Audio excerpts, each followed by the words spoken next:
So guys, welcome to episode 2 of The Journeyman. Thank you so much for your support on the first episode. If you are enjoying this series so far and you want to see more, be sure to carry on leaving a like and please do subscribe to the channel. It's completely free and does help out massively. But let's get in to what you can expect to see from this episode. So today we take on Southampton. We take on Manchester United, we take on Leicester, we take on Newcastle, we take on Brentford, we take on Leeds, and we take on Fulham. Leave a comment right now. How many points do you think we're going to get from these games? Because they are quite challenging, but I'm confident we're on a very, very impressive run. We've failed to drop points yet, so let's get into it and see what we can do. I am so ready. So we're going to kick things off with a 1-1 draw against Southampton. They do unfortunately take the lead quite early on, but it is going to be more that does bounce back and equalises for us, maintaining that invincible spree we're sort of on early on to the season, which obviously we don't expect to keep. It's going to be a great ball in and a very, very direct approach, and it is going to be a fantastic header from Moore. We then take on Manchester United in what ended up being a very comfortable win and a 3-0 win. A bit of a howler there from De Gea. We've seen that before with Solanke getting a knock-in. They do, however, try and bounce back, but we intercept it very high up the pitch. It's going to be Anthony down this left-hand side. Drives it across a wonder ball into Lau, who tucks it in to make it 2-0. And what a game this is. It's not over yet, though, with a penalty from Solanke in the 92nd minute. Away to Leicester next, always a tricky fixture, as this one was, with a bit of a howler from our keeper. Indeed, he does get the header, though, and makes it 1-0. We do find a way back into the game, though, which is all that matters, considering that's exactly what we need to be doing to pick up the 1-1 result, with Solanke. Again, keeper possibly could be done a little bit better, but we'll take the goal. We then have Newcastle at home in what ended being a 1-1 draw. We do take the leads here with Fredericks, as you can see. He goes down the right-hand side here, exploits the poor defence into Solanke, who just too much power on the header for Pope to hack, and it does go in. However, Trippier does find a way back into the game, as you can see here. Just after half-time, which is always the worst time to concede, as they could have easily won this. Joe Linton finds a great ball to Trippier, and he does unfortunately tie it up with an elegant finish. We then have a 0-0 game. Not much to show you apart from a couple of match highlights which didn't result in goals, but we should have won this based off the fact they did go down to 10 men. And the referee has gone to his pocket. It's red! As we're going to see here with Ivan Toney, and this was a weird one because he actually made no contact with the player, but I believe it would have been the intention that makes a decision. We're going to speed it up a little bit because there is quite a bit of play that happens before. As you can see, this Brentford team pinging the ball about very, very well, and we will slow it down nearer the time so you can get a good glimpse of the challenge. It's not here. Actually, play does continue before we do carry on as we go up the pitch again, or at least attempt to, with Christie, who plays a failed ball over the top. This is where it comes up to, so it's going to be building up bit of tension here. It's going to be Sensei that passes the ball into Lerma. This is where it comes in, I believe. So there's no contact, but the scissor action does come in for the intent of the challenge. So is that why he got sent off? Do let me know in the comments. Do you think that was a red, or because I've never seen that happen before inside of FM, where it's actually going to be a player making the intent of a challenge but not actually connecting, and does get the straight red for it. The Solanke goal isn't really worth showing. The offside, it was a blatant offside decision, so nothing, no real drama there. But overall, not a bad result, but definitely could have come out with all 3 points. Leeds away, a fixture I have no fear in saying that I do dread playing, but we did manage to win this one 2-1. Leeds do take the advantage though early on with Patrick Bamford, a very clinical striker this season and having quite a good season as well. We go again here though, to get us back into the game in the 64th minute with Fredericks into Christie. A beautiful bit of skill there, who carries on and actually hits it.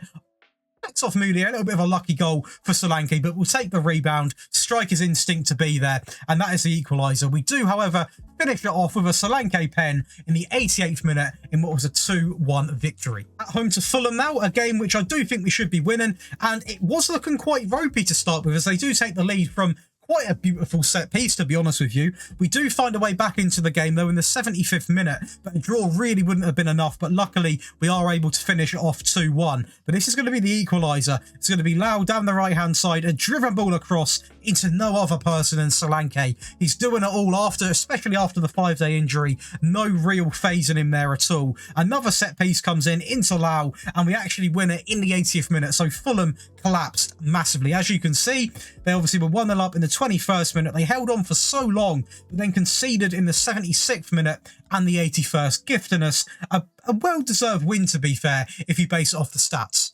Well, I know I said I was going to stop after the Fulham game, but I did carry on, and unfortunately we did pick up our first loss against Liverpool here, as Mo Salah does go through and makes it 1-0 inside of a minute. So from this point onwards, I knew the game was also going to be rather challenging, especially as they do go ahead and put in a second goal with Luis Diaz cutting back here. A little burst inside the box that sort of drives it, and it does bounce off Darwin Núñez, and he does make it 2-0. And to make things even worse than that, it's not worse this segment of the game, but we managed to find a way back into the game from a gift, I want to say. Obviously, Alisson plays it out. It's a great interception. Solanke taps it in. But then if we watch this, it's going to be a red card. And look at this for a challenge from Zamora. That incident, he could have been killed.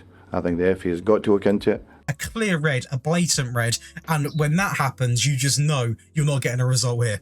We do, however, bounce back, though, with a 1-0 win over Brighton away, as we're going to have a very bit of questionable defending from the Brighton team here, as Solanke gets one of his easiest goals he'll ever get. And we're at home to Nottingham Forest in what was a very comfortable 2-0 win. As you can see here, a great bit of play. Solanke goes through, and look at that for a chip. This guy's got to be one of the most informed strikers in the world at the moment in this game. I swear to God, absolutely outrageous. We go again here, as we're going to have Tavernier play a wonder ball over the top. It's a good, or kind of a good clearance. We pick it up, though, with Solanke, and it's a good first-time hit from Christie, but the keeper has to be doing better. Then Caraboa Cup heartbreak. And that is because we actually do manage to find ourselves 2-0 up. As you can see here, a great ball in, Solanke with a fantastic header. And what made this even more bitter is the fact we actually managed to obviously go again, as I mentioned, pick up a second goal in the 53rd minute. So from this point onwards, we should have sealed the game out, really. There's going to be Anthony picking up. I mean, it was a great ball from Smith and an even better finish from Anthony. But look how close these goals come from Brighton. I mean, fair play to him for getting back into the game. There's going to be Veltman down the right-hand side with a ball into Solly March. A ball into Welbeck, who hits it first time. It's a great bit of play, to be fair, for Brighton, but we just absolutely collapse for some reason. They come again here with Colwill into Pascal Gross down the left-hand side, who cuts it back into Colwill. A ball over the top this time into Danny Welbeck. Defence is sleeping, a rocket finish, and this forces it to penalties. And as you can imagine, penalties didn't go the best. We're going to watch them because we haven't really watched a penalty shootout on this channel. And so far, I mean, all of the penalties were actually really good, apart from the last penalty we took. And obviously that was the one which done us in. So we'll do a little bit of commentary over this. Why not? It's going to be Billy Gilmore stepping up into the bottom left. Like I said, these penalties were really good. And I was impressed with how good they were from us, naturally, because we haven't got too many good penalty takers on the team. Brighton, however, Pascal Gross with an absolute rocket into the top left corner. Brooks steps up into, I mean, it's a very similar pen. Maybe we have got good penalty takers, but I did look at the stats, obviously, when I picked the pen takers, and you're going to understand why I left the guy that missed to last, because it was an awful penalty, and I think I possibly could have done better in real life. I mean, honestly, this was an absolute disaster. So we're going to step up now with Kelly. You suck! No power down the middle, an easy penalty save, and that puts them through all the way. I say all the way through to the next stage. I mean, they have got a good side, but they set up for this. I mean, 5 at the back, as negative as you can get. A game which we absolutely dominated the XG, the shots on target. They did have more possession, but I mean, come on. We definitely deserve to win that, but let's face it, we did have the chance to. We were 2-0 up and we bottled it, so I guess that's karma. But that being said, the schedule is still looking very friendly to us. I mean, we went on a ridiculous win spree from like this point onwards all the way down to here, which eventually we lost to Liverpool, which was a game where we also went down to 10 men. So maybe without 10 men, we could have got an equaliser, maybe. You never know. We then bounced back, obviously, against Brighton, which was quite a good win. And then a suspected win against Nottingham Forest, I'd say, with the form that we're in. And then Brighton, unfortunately, managed to knock us out on penalties in the Caraboa Cup. And there was a few upsets in this one. I say a few. I'd say this game was I wouldn't say it was an upset, really. I think I'm overhyping the team a little bit here. But you've got... Where was it? I looked at it earlier.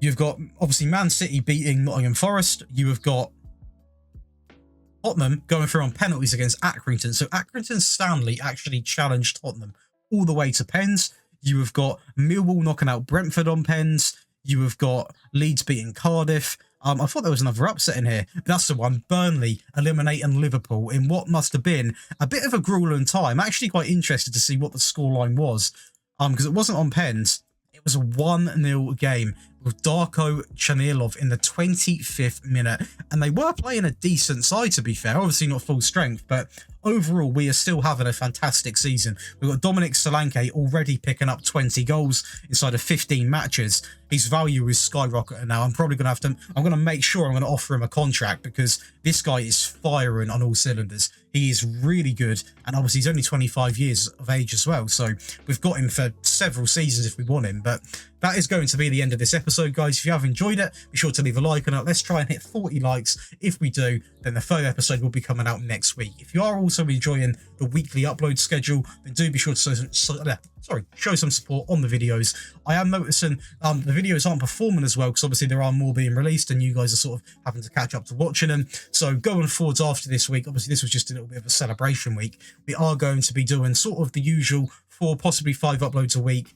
But there is also a little announcement coming after this week. And that you can probably guess, but we're going to be streaming, but on a different website. I'll let you guys do the guessing.